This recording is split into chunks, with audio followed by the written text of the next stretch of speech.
They say the corridors of Beelitz-Heilstätten ring with voices long gone, that broken gurneys roll in the dark, and shadows cross doorways where no one stands.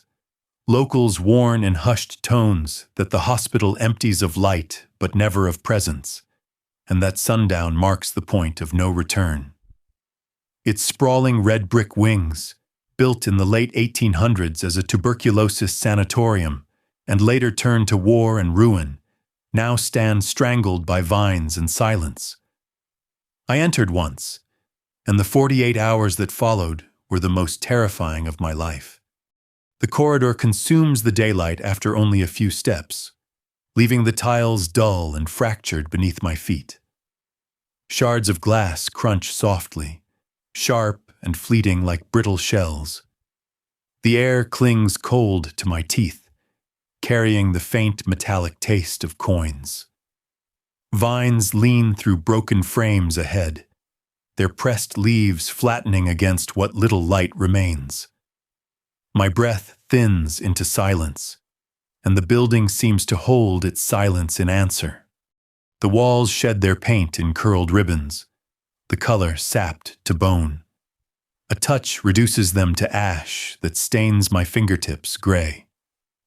Beneath the rot lingers a strange trace, the sour edge of chemicals that should have vanished decades ago. It settles in the chest like frost, patient and unmoving. Every step presses me deeper into that stillness, as though the air has chosen not to leave. A drip ticks in the dark, echoing longer than sound should. Each note repeats with a lag, as though water is finding new throats to fall through. Dust drifts in weak squares of light, weaving itself closed each time I cross.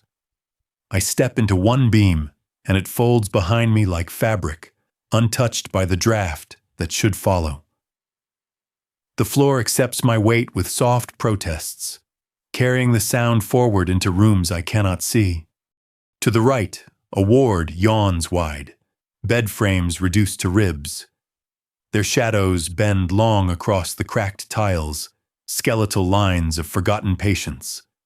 The smell here changes, mildew and stone underneath a ghost of disinfectant, sharp enough to stir the back of my throat.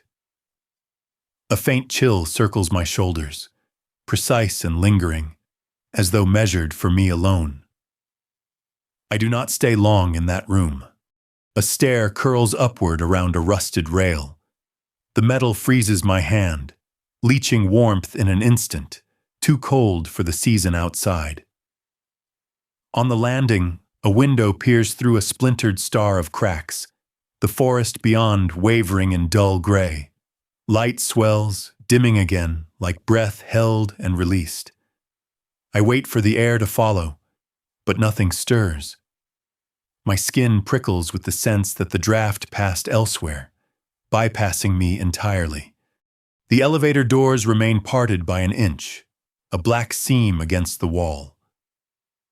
From the shaft comes no sound, no hint of height or depth, only the dense absence of air that sealed places keep. The doors wear oval smudges where palms once pushed, dull marks preserved like stains of pleading. Below, the faintest thump travels upward. It does not repeat, but its patience lingers like something aware. Inside a surgical ward, the lamp on its stiff arm drifts a fraction from stillness, scattering the daylight into a weak ring. Instruments are gone, but pale outlines remain on the trays, etched shadows where weight once rested.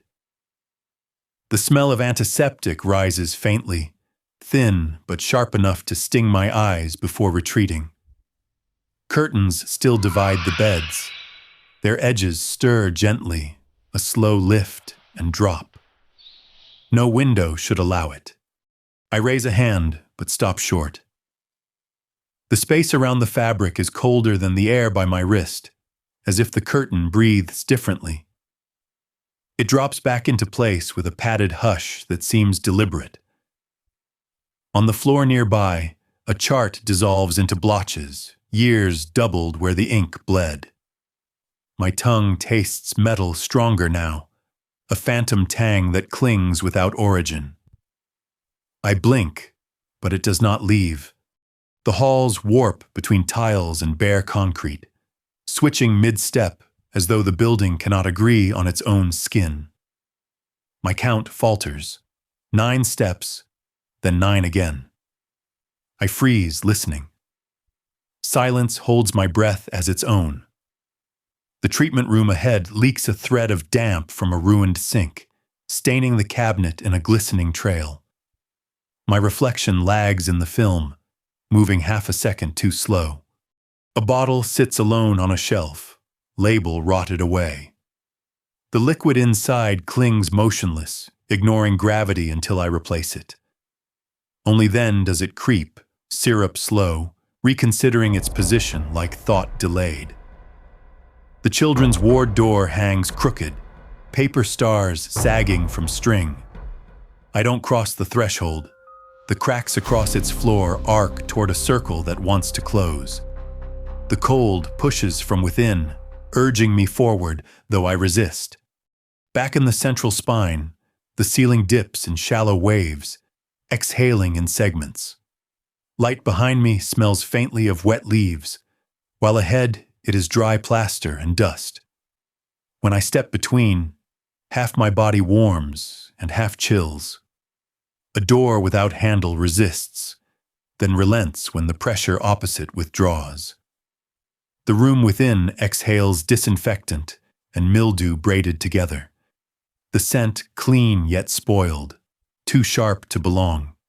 On the far end, double doors sag on broken hinges. Their painted windows glow faintly, clouds shifting behind a veil. I push through, and the space beyond stretches larger than it should, a hall unfitting the exterior. The light there falters, holding itself like breath waiting. From the distance comes the faintest scrape, not dripping, not wind, metal remembering its circle. It drifts into the floor, into my shins, into my ears. I find a rusted frame waiting, sunk slightly where tiles have given way. Its wheels should not move. Yet I hear it, a correction so slight it could be mistaken for settling stone. I step forward once.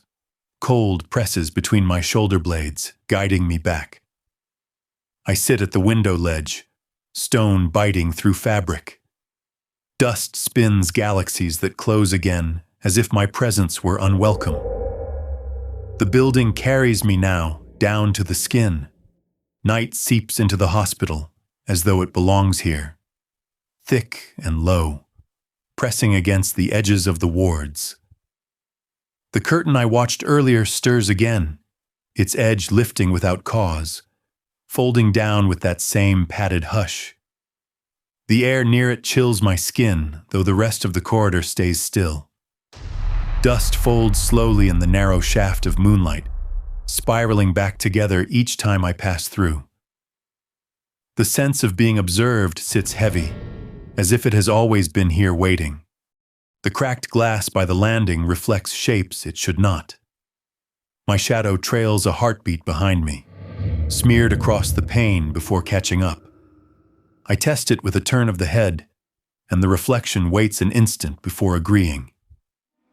It knows how to follow, but it does not know how to be mine. I draw away, leaving its delay pressed into the glass like breath against a mirror. Somewhere deeper, the sound of weight on wheels begins again. It is uneven, pausing between shifts, as though listening to itself.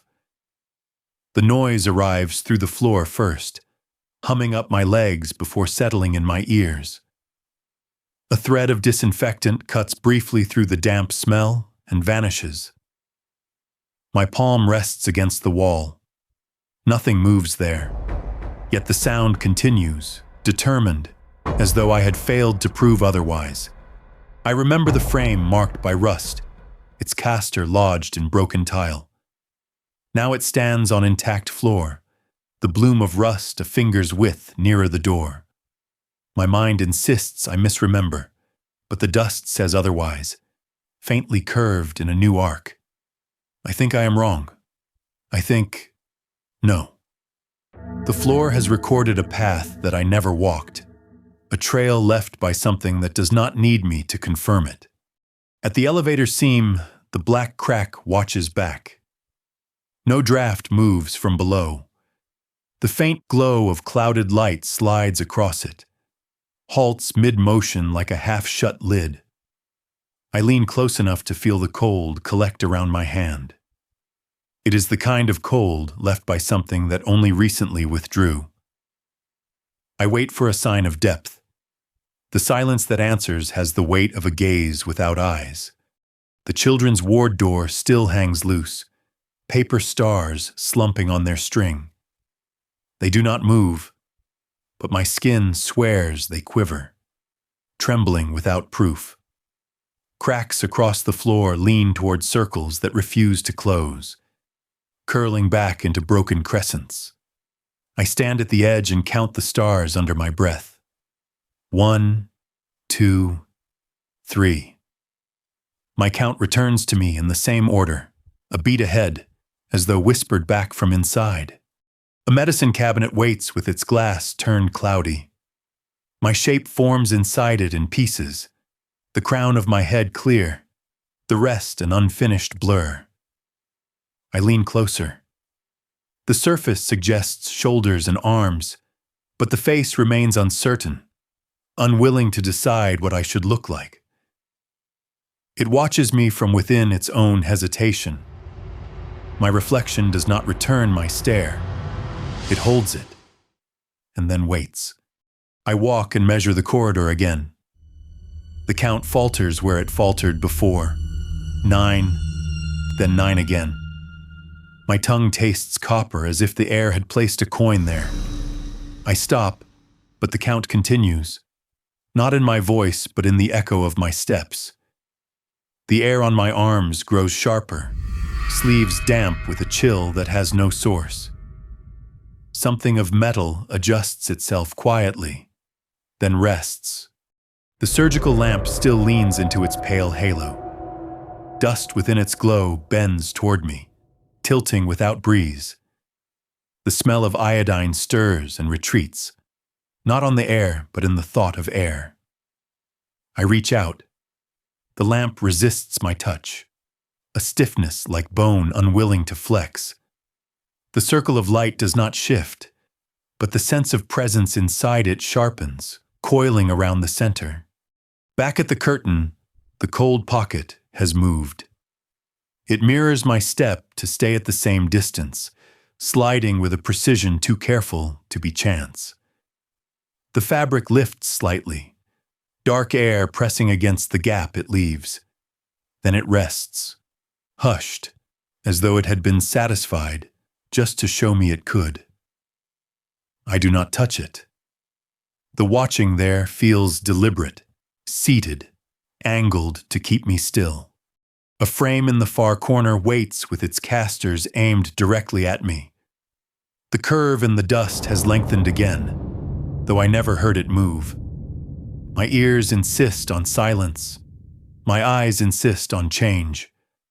The weight occupies both truths at once, and I cannot argue with either. The room holds its breath to see which one I will accept. I choose neither, and the frame does not mind. The sink still reflects me with delay. When I lean, the surface lags, correcting a heartbeat late.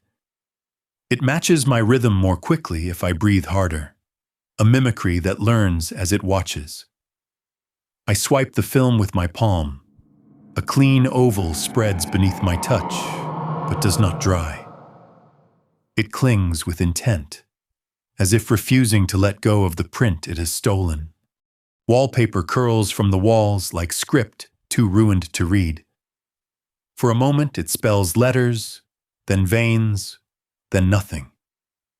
A metal stand holds its broken hook at an angle that casts a question mark on the plaster. Above it, spider silk bridges cracks, trembling with a persistence that wind cannot explain. I raise my hand toward it. The threads vibrate harder, but no draft greets my skin. The white-painted windows of the double doors glow from behind, light shifting in vague silhouettes. Shapes move, some too tall, some too narrow, their edges dissolving before they can be counted.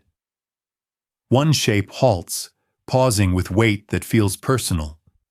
Not a head, not shoulders, just a halt full of attention. I press my ear to the paint. A murmur answers, soft as fabric being pulled apart. Retreating, I pass the elevator again. The crack looks no different, but the sensation of something stepping backward through it is clear. The hospital thickens its patience, pressing into corners, waiting in plaster. I nearly speak into the seam, but stop. The silence I would get back already stands there, prepared, like an answer that doesn't need a question. On a tray, I draw a line through dust. When I glance away, listening for the slow sigh of metal, the line stretches longer across the surface without breaking. The dates on the chart above still repeat, years doubled against the paper's decay. My eyes flicker and hope to blame the blur. The repetition holds steady, refusing to disguise itself. The sound of a wheel comes back, close enough to feel in my ribs. It waits in the doorway, patient, full of arrival without revealing arrival. The air bends, curtain edges adjusting themselves though no hand is there. The frame no longer waits in the corner. It has learned to wait nearer. I do not turn fully. Some things do not need eyes. I retreat to the ledge and sit against the cold stone. The window's film holds me wrong, shoulders hunched in a posture I never made. Slowly, it corrects, as if conceding. Dust slips out of the air and falls on a slant, directionless but clear. Its path convinces me of an arrival I never see. I let it fall, and let it count me among what the hospital has chosen to notice. Above, the skylight clouds in and clears, breathing with a rhythm my own chest has already taken. My reflection in the cracked pane above lengthens, then contracts, as though water ripples between us. The watching shifts from my back to my skull, then beneath my jaw. The cold there lingers like a palm without weight. By the late hours, I know the building's voice. A hush where air should not stir. A correction where weight could have stayed still. A number that repeats without permission. I lie across the stone sill and let moonlight stripe my face. The glass keeps me a half second after I move. That half second watches longer than I can, and it does not blink. Dawn creeps through the trees, but dies inside the hospital, swallowed into gray that smells of wet plaster and faint iodine. I peel myself from the ledge, noticing how the glass still holds my shoulder for a beat before surrendering it. The corridor is quieter than silence should be, my footfalls pacing the antiseptic thread that coils faintly through mildew. The stairwell waits, its rail colder than bone, slick against my hand, as if the night had frozen inside it. Halfway down, I stop. Two shallow depressions appear on the dusted banister below, spaced perfectly like hands resting for balance. They deepen slightly while I watch, then ease away, powder blooming smooth again. My throat locks. I think I imagined it. I think... No. My breathing proves nothing. The staircase hums once, faint and metallic. The sound carried into my teeth before vanishing without echo. The hospital eats the evidence whole. The surgical floor greets me with its stale halo of light. The overhead lamp trembles in a way no draft explains, scattering dust like nervous stars. The smell of antiseptic sharpens, prickling eyes, layering itself over mildew until the air tastes sterilized and rotten at once. Curtains hang slack, yet a pocket of cold drifts behind them, shifting with me as though following distance were a rule. I do not part the cloth. It seems to wait for me too. A cart holds trays outlined with the ghosts of missing tools. My finger traces one shape in the dust. The imprint stretches when I glance away, line drawn longer than my hand had made it. Behind me, the corridor answers with a small squeak, the sound of wheels adjusting weight. I turn, and the rusted frame I marked yesterday has crept closer, the arc in the dust a little longer, undeniable. The weight remembers circles even if I refuse to. The children's ward hangs at its hinge, paper stars drooping lower, shadows rotated out of sync with the weak light. Cracks across the tiles try to seal themselves into a ring, then falter. I stand at the edge and feel counted. Stars, cracks, hinge, me. The recognition has no language, but it feels correct. I leave, and the cold stops politely at the threshold, waiting. In the corridor, antiseptic thickens to a sting. My tongue tastes copper. The floor flickers pale for a heartbeat, as if another corridor slid across mine before clicking back into place. Then it begins. A caster lifts from broken tile and rests on clean. The sound is almost kind, a whisper of rubber adjusting. The bed glides half a foot forward, no push, no tilt, only certainty. Silence clamps down after, holding the move like a secret. My pulse staggers into clipped beats. I retreat one step. The bed halts exactly, rails squared to the tiles as if arranged with care. A sour smell blooms, like gauze boiled and forgotten, searing the air into something falsely clean. Curtains stir once, deliberate, and fall still. The lamp's dust halo drifts toward the bed, as though acknowledging rank. My thigh burns with the memory of metal, though it hasn't touched me yet. Then it does. The frame advances smoothly, rails grazing my side in a shove that is too real for doubt. My knees misfire, breath breaking into fragments. The tray at my hand answers with a sharp metallic tick, then holds back the next two as if rationing sound. I clutch the edge, eyes watering from antiseptic fumes. My tear clings at the corner, refusing to fall, measuring the room before it chooses. The elevator seam exhales, cupboard doors settle without touch, and for a split second, I catch myself twice. The me in the glass still facing forward while I turn away. The second me doesn't move until I see it, dissolving only when the recognition has done its work. My body is counted again, not as whole but as divided pieces that still add up to me. The children's ward sighs open a fraction. Paper stars quiver once, then hang limp. The circle in the floor almost completes, the crackwork gathering itself into closure before splitting apart again. The air places my presence in the gap, a name given without letters. Behind me, the bed rolls another length, sound arriving late as if memory is catching up after the fact. It stops in the operating room doorway, aligned perfectly with the grid, the rails facing inward like an invitation. The curtain lifts and folds down once more.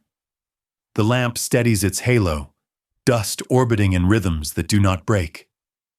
My shoulders admit they have been pointed toward the exit the entire time. The bed waits where I can see it. The room performs the act of preparation, and I, unwilling or not, have already been included. The bed holds its post in the operating doorway, rails aligned as though obeying a command.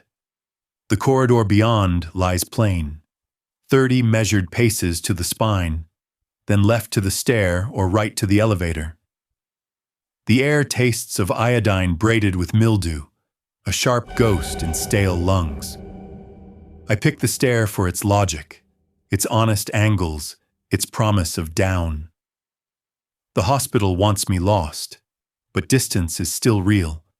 The rail is colder than winter. Dust carries faint ribs of shoes gone long before mine. I step into them, tracing paths once trusted. A hum rides the metal, faint, steady, drilling into bone before vanishing. On the landing, dust shifts into shallow handprints, 2 depressions gripping the banister. They sink deeper, then ease back flat. My lungs refuse to follow orders. I think it's nothing. I think, no. The marks belonged to weight. At the base, the exit sits chained, padlock rusted but intact. Cabinets block side halls, shoved in place long ago. I push one and feel it slide back against me, deliberate, resisting by inches. The chain rattles softly, then stills. From behind, wheels answer, not echo but approach. The path I meant to take has already been chosen. I retreat to the stairwell, giving the sound corridors to travel. It chooses them correctly, arriving where it should. The frame appears above, punctual, not conjured, just patient. Its rails catch the gray like wet bone. I walk into the laundry hall instead. The air tastes of boiled cloth and dust, sour, sweet, and old. Water laps around my ankles where a pipe bleeds, the warmth wrong for the day. Light stutters overhead, one bulb steady, one trembling, a rhythm not meant to comfort. My shoulder stays against the wall, keeping my map honest. The elevator seam widens the width of a blade and closes, flex without rise. A cool draft brushes my knuckles, as if something moved back. I press the button. Nothing answers.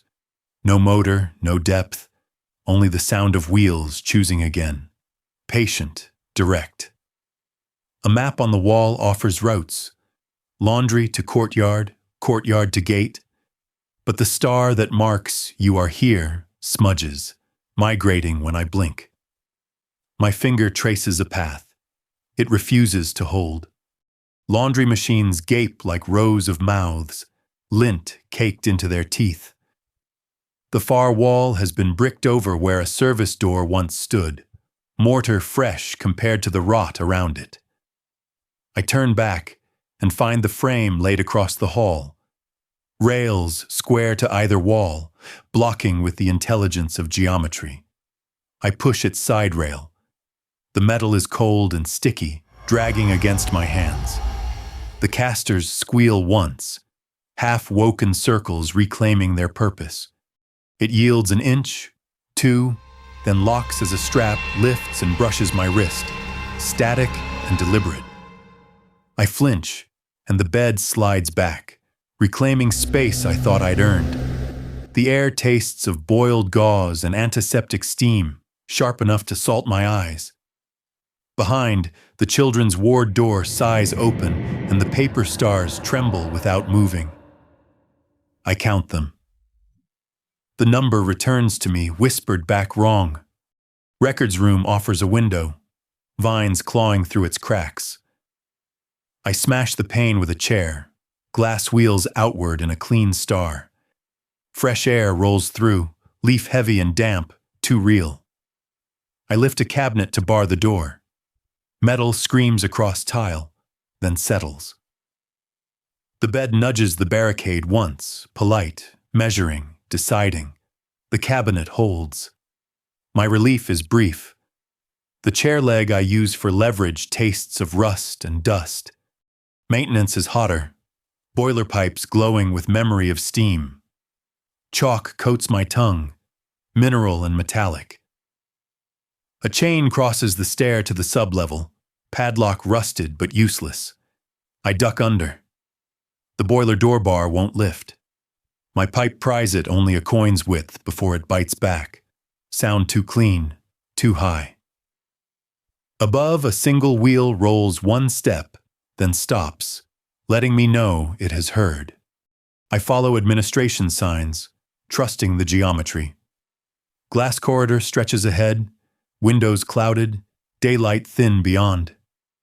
At the far end, a metal door waits, exit sign dead above it, handle sheared off and lying like a tooth on the floor. The latch tongue juts in a smile. I wedge the chair leg, twist, feel it click and fail. Behind me, a quiet circle decides itself in sound, wheel correcting its stance. I refuse to let panic shape distance. I climb to the balcony, overlooking the corridor I meant to cross. Below, the bed props itself in the doorway, rails forming a wedge. Not teleport, not magic. It has the same corridors I have, the same choices. It is punctual. That is enough. I take the service hall instead, air smelling faintly of polish that hasn't existed for decades. Signs point outward. Ausgang. The arrow feels rehearsed. The hallway contracts, ceiling pressing low. Light turns green at the seams like aquarium water. A coil of wire hangs and shakes as if plucked by a hand I cannot see. I duck beneath. Double doors painted white glow faintly, shapes moving without edges behind them. I push through. The hall beyond is stretched wider than it deserves, footsteps staggering in their echoes. Early, late, doubled, the space knows how to disorient without bending rules. A linen cart blocks the service hall, its canvas rotted. Under the cloth, the same steel frame waits, diameter and weight identical to the bed. I drag it aside. It resists, squeals, then yields, shoulders stinging with effort. At the hinge side of the glass corridor door, bolts show rust like tree rings. I pry at the pins. The top rises a finger's width, then seats itself back, click deliberate, refusal chosen. The bottom does not move at all. The squeak comes again, near, measured, not gloating, not hurrying, present. I rest my forehead to the jamb. The hospital holds breath with me, then hands it back, measured evenly. My escape routes remain true but unfinished. Courtyard through broken pane, ladder to laundry roof, stair to gate. The building honors geography, but it claims patience as its price. I choose the stair to the balcony again. The wheels roll once to approve. The air stiffens into something brittle by the second night, metallic and damp as if wrung from rusted pipes. Every hallway I've taken curves back to the same intersection, the same cracked tile stained dark. Then I see it. A warped door at the end of a glass corridor. Exit sign broken but faintly pulsing. Its glow like a heartbeat buried in plastic. Cold drafts seep from its frame, laced with the scent of wet leaves. I press my palm flat. The surface thrums, too steady for simple wind. Metal chills to the bone, locking my skin in place. Behind me comes the low squeak of wheels. The bed again. Its sound always stops just short of certainty, vanishing the instant I turn. My hand shakes against the door. The draft thickens, pulling me toward air I can't yet reach. The handle is gone, torn off and lying against the wall like a shed tooth. I wedge the fragment into the seam, push. Rust flakes pepper my wrist. The latch moans but holds. Then silence falls. Absolute. A silence so dense it makes my jaw ache. My breath leaves me noiseless. My chest clenches. I drive my shoulder forward. A pop-like bone cracks the air, and the door shivers open, letting out a gasp of gray light. The corridor fills with pale glow. Dust floats, suspended, each mote sharp as glass. At the threshold stands the bed. It has rolled forward, rails gleaming wet in the gray. A strap dangles, swings once, and stops as if caught by an unseen hand. My ribs cinch. I think it waits for me. I think... No. My body moves before my mind, and I force through the door. Cold strikes, raw and wet. Stones stretch beneath me. The courtyard floor streaked with moss. Air reeks of mold and rain. For a breath, I believe I've escaped, but the silence bleeds through the doorway, clinging to me like another skin. I look back. The exit sign flickers above the gap, its glow carving the bed in outline. It doesn't move. It doesn't need to. The stones form a path leading outward. On the first slab, a wheel print arcs cleanly through silt, deep grooves pressed as if carved seconds ago. I crouch.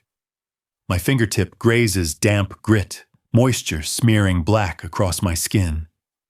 The mark ends abruptly at the edge of the slab, directionless. My breath clouds but hangs in front of me, unmoving. Each step forward tightens the air. Slabs glisten with algae, slick underfoot, their cracks filled with stagnant water. A sweet rot seeps upward, mingling with pine resin blown from beyond the wall. My shoes skid. Sound dies instantly, eaten by the silence that travels with me. I can taste the mildew, metallic and faintly sweet. My stomach turns. At the third slab, water pools into a mirror. My reflection stares back, but its eyes lag behind when I move. Its mouth parts wider, stretching just beyond natural. I lean closer. For an instant, its lips form words I never said. My chest jerks. I blink, and the surface breaks into ripples. Still, my pulse stumbles. A glitch. No. Fatigue. My hands won't stop shaking. The courtyard ends at a wire fence. Coils shine bone-white, new and tight, rattling faintly though no wind passes. Beyond it stands forest, trunks crowding close, their bark slick with sap. The smell of resin burns sharp in my throat. Between wire and wall, there is no gap. The outside is visible, reachable, yet held behind something more than steel. I look back. The hospital's mouth gapes open. The exit sign flickers unevenly, the only light. The bed remains within its glow, rails angled, posture rigid. The silence doubles under its outline, as if attention itself thickens it. My jaw trembles with the weight pressing from both sides. The forest barred, the hospital open. I stumble forward. Algae slides beneath my shoe. I crash to my knees. Stone grinds my skin, and copper floods my mouth. My palm lands in a shallow groove. I freeze. Another wheel mark, fresh, edges knife sharp. Moisture seeps into its center, a dark sheen thickening. I draw my hand back, but the stone hums faintly, carrying a pulse too regular to be chance. The air presses tighter. My torn sleeve trails like a tether, threads caught in windless air. Silence vibrates in my teeth, matching the rhythm of my pulse. The wheel mark gleams darker, imprinting itself as if the stone is still recording. My breath quickens. The bed didn't stay behind. It has already crossed with me. I stand, throat locked, staring at the groove beside my print. The courtyard has preserved it, fresh, undeniable. Forest beyond wire, hospital behind, both watching, both waiting. The mark outside is proof that nothing I carry has left me. Even here at the edge, the trace is already laid. The first lungful of air outside is sharp with wet earth and iron, so pure it burns my throat. I keep to the hospital wall, its bricks damp beneath my fingers, while the half-open door stays behind me at the same impossible angle, waiting. Wind moves the tree line beyond the yard, but here the silence holds, deeper than walls should allow. I wait for the world to reassert itself. Bird, gravel, echo of step, but none arrives. The quiet is heavier than sound. I move across the slabs, algae slick beneath my soles, soil dark in the seams. The fence ahead flashes with new wire. It spirals too clean against the rot of everything else. Each breath feels measured before returning to my chest, as if something unseen checks the weight. My steps keep miscounting themselves. 5 becomes 6, then 5 again. The hospital door does not close, does not follow, and that stillness feels more exact than pursuit. The gate draws close. Through the grid, the forest waits, its green swollen and still. I touch the iron and it yields heat, wrong against the night air. I look down. The soil before me is marked with 2 fresh arcs, twin wheel tracks pressed deep and wet. They end at the tips of my shoes, as if the bed had reached this exact place and stopped. The earth keeps the shape even as I lift my foot away.